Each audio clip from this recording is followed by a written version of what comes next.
नमस्कार, आप देख रहे हैं ऑन द स्पॉट 24। मैं हूं शुभेंदु पंडित और आप देख रहे हैं digital media on the spot 24। आज हम एक ऐसे मुद्दे को लेकर के बात करेंगे जो लगातार चर्चा का विषय बना हुआ है। वह है कांग्रेस से राज्यसभा सांसद धीरज साहू, जिनके कंपनी पर जो है उनके 5 ठिकानों पर इनकम टैक्स के विभाग के द्वारा जो है छापेमारी की गई है। और इस छापेमारी के दौरान जो नकदी बरामद हुई है वह काफ़ी आश्चर्यजनक है, क्योंकि अब तक जो कहा जा रहा है कि 100 करोड़ रुपए की बरामदगी की गई है और इतनी रुपये के गिनने के लिए जो मशीन लगाए गए हैं वो भी जल गए हैं।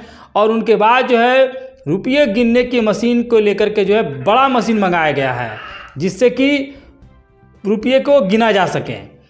और इसी मुद्दे पर चर्चा करने के लिए हमारे साथ हैं रांची से वरिष्ठ पत्रकार राजेश प्रसाद। हम उनसे सीधे जानते हैं कि जो नेताओं और अफसरों के द्वारा जो लगातार भ्रष्टाचार के मामले झारखंड में आ रहे हैं, क्या मामला है, क्यों नेता और अफसर जो है इन दिनों जो भी भ्रष्टाचार के मामले हैं उनके ऊपर भारी मात्रा में नकदी जो है बरामदगी की जा रही है।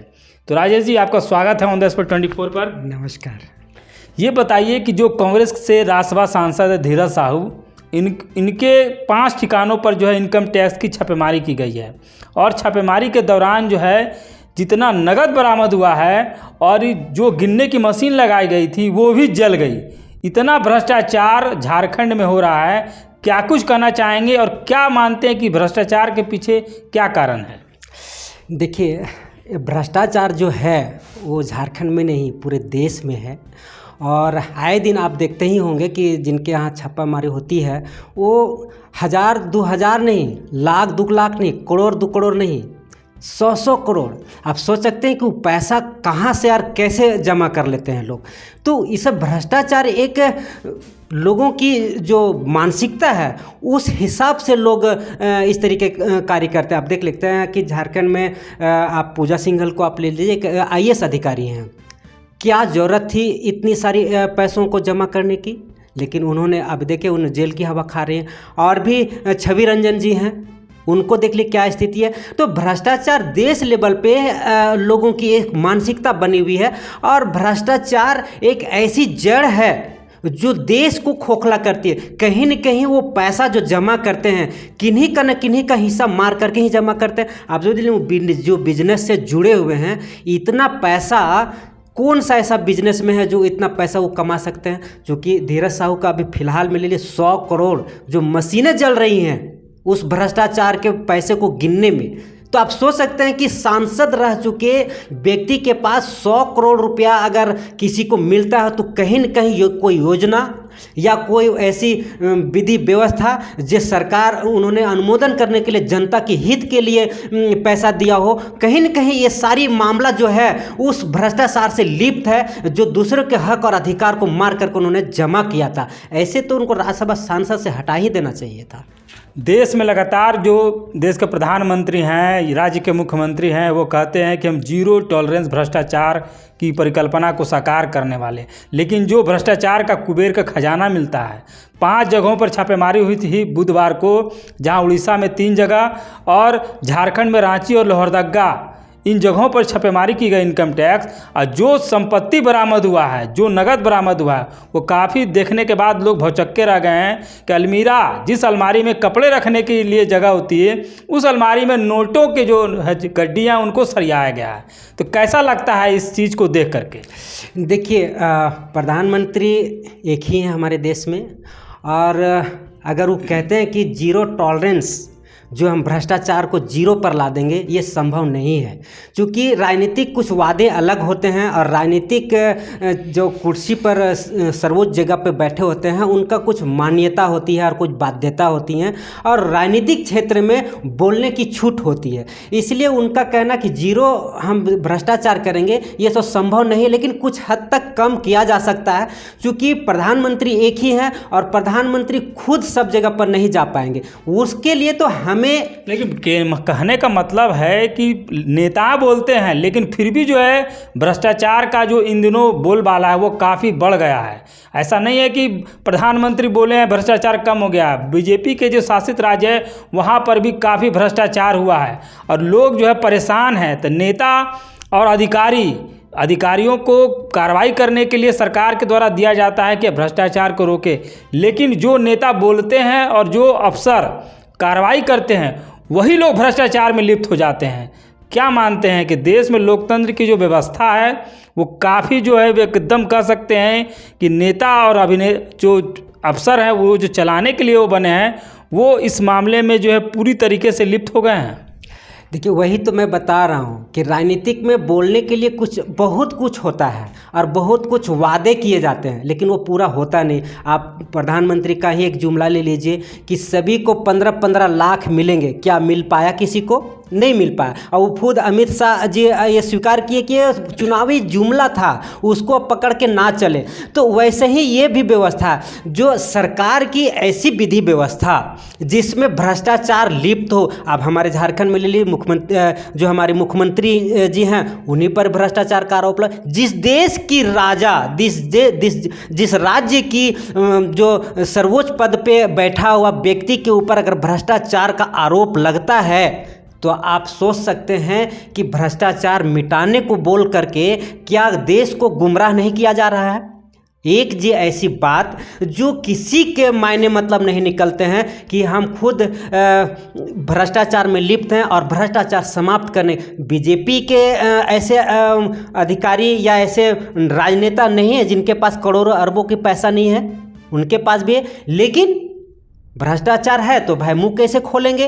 तो ये विधि व्यवस्था तब तक जमी रहेगी जब तक कि जनता नहीं जागेगी। जनता ही खुद भ्रष्टाचार कराने के लेकर के अपने आगे आते हैं। आप छोटे से छोटे काम को ले लीजिए, आप कहीं भी जाते हैं तो भ्रष्टाचार कहाँ से शुरुआत होती है? अफसरों से नहीं होती है, हम आम जनता से होती है, छोटे छोटे लोगों की जनता से होती है। आप जन प्रमाण पत्र को ले लीजिए, आप वहाँ जब बनाने के लिए जाइए लंबी लाइनें रहती है। 200 रुपया ले लीजिए ना, मेरा पहले कर दीजिए।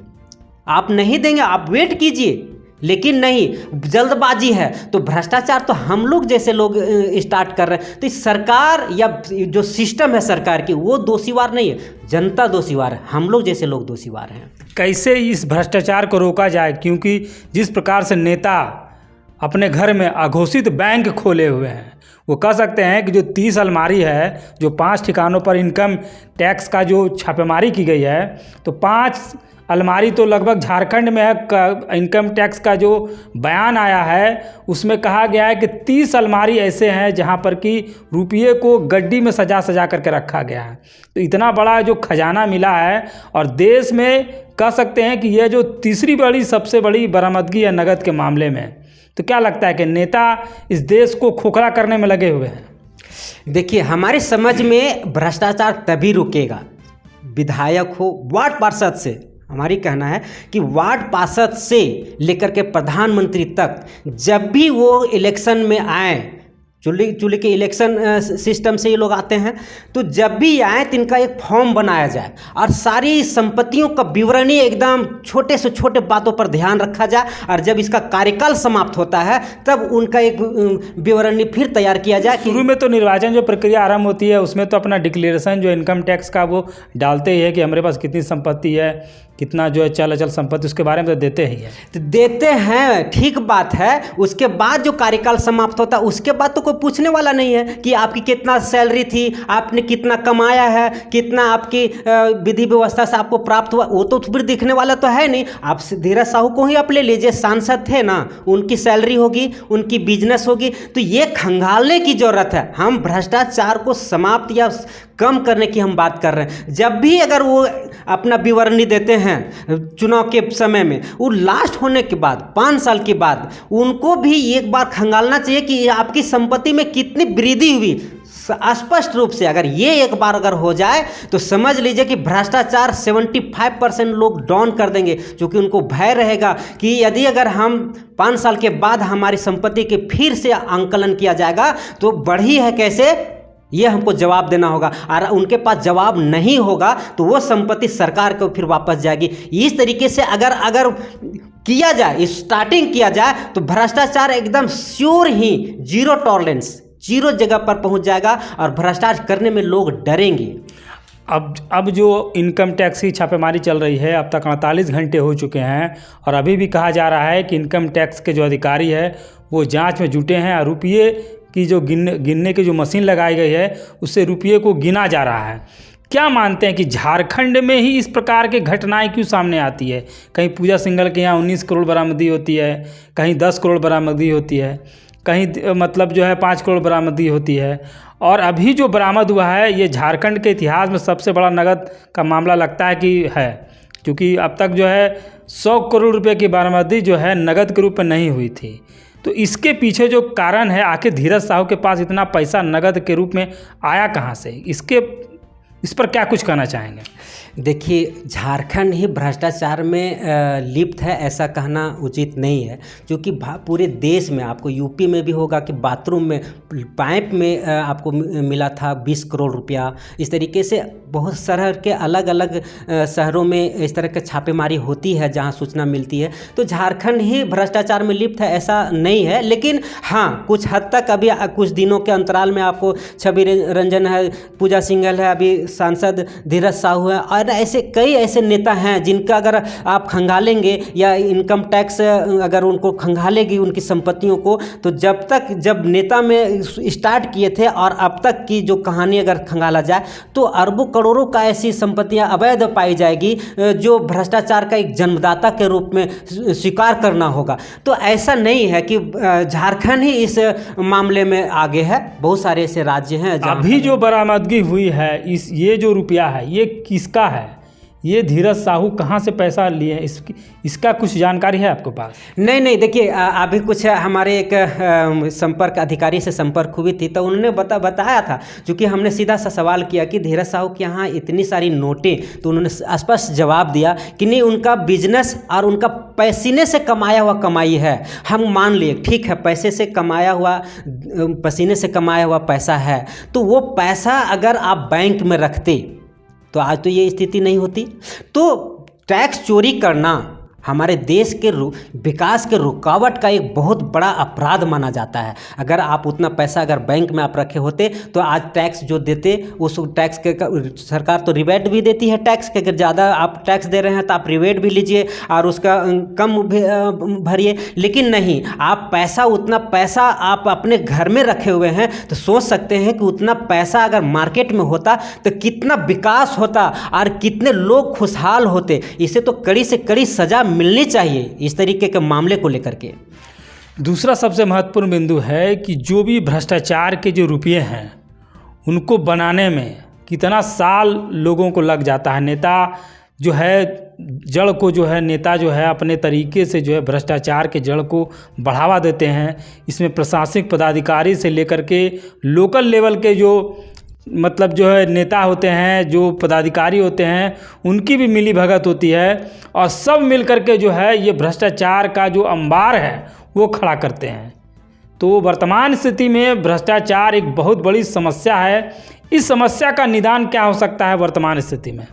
देखिए, आपने तो कई साल बोल दिए, कई साल नेताओं को 5 साल लगती है इतनी बड़ी रकम को एग्जिट करने में, इसलिए 5 साल बहुत कम समय है और इतना कम समय में अरबों खरबों रुपया का संचालन करना, भ्रष्टाचार जो लूट की जो व्यवस्था है वो तो नेता लोग ज़्यादा ही करते हैं। अभी हमारे एसएसपी नौशाद आलम जी को भी ले लीजिए, उनको भी ईडी से लगातार समन जा रहा है, उनके ऊपर भी कई आरोप हैं ऐसे, ज़मीन को लेकर के है, गवाह का धमकाने को लेकर के है, ज़मीन को खरीद बिक्री को लेकर के बहुत सारी ऐसी घटनाएं उनके साथ भी जुड़ रहे हैं। तो ये भी कहीं न कहीं भ्रष्टाचार है। आप सोच सकते हैं कि जो भ्रष्टाचार निपटाने के लिए, भ्रष्टाचार समाप्त करने के लिए बीड़ा उठाया हो, प्रशासन अधिकारी में अपने आप को शपथ लिया हो संविधान का कि भारत की जो अखंड है उनको हम अक्षुण्य रखेंगे और भारतीय जनता को हम सुरक्षा प्रदान करेंगे, वही भ्रष्टाचार में लिप्त हो रहे हैं। तो भ्रष्टाचार कहने में अब शर्म लगता है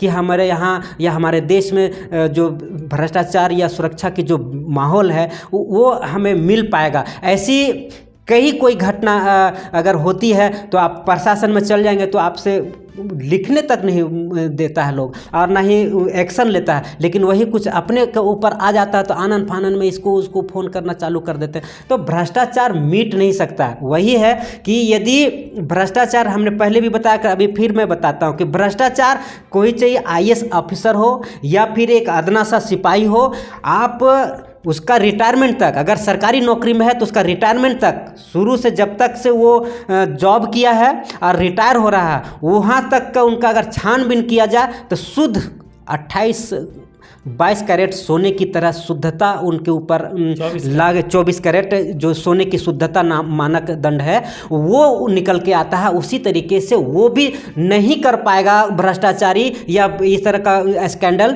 पैसे की, क्योंकि उसको जवाब देना है। 60 साल में जो रिटायर कर रहे हैं 60 साल के बाद उनको जवाब देना है कि आपकी नौकरी इतनी सैलरी की थी, आपने इतना खर्चा किया, इतना ऐसे किया, इतना वैसे किया, लेकिन आज इतना के बाद भी इतनी संपत्ति आपने कहाँ से लाई, उसको जवाब देना होगा। अगर इस तरह का लेखा जोखा रखा जाए, जैसे कि नेता 5 साल के बाद अगर उनकी लेखा जोखा किया जाए तो वो भी डरेंगे और ये भी डरेंगे। यहीं से जीरो टॉलरेंस, मोदी जी कहते हैं ना कि जीरो भ्रष्टाचार हम करने के लिए बाध्य हैं, तो बात बोलते रहेंगे, होगा नहीं। लेकिन अगर इस तरीके के कर कहीं न कहीं अगर इस पर अमल किया जाए तो वास्तविक रूप में जीरो भ्रष्टाचार हो सकता है।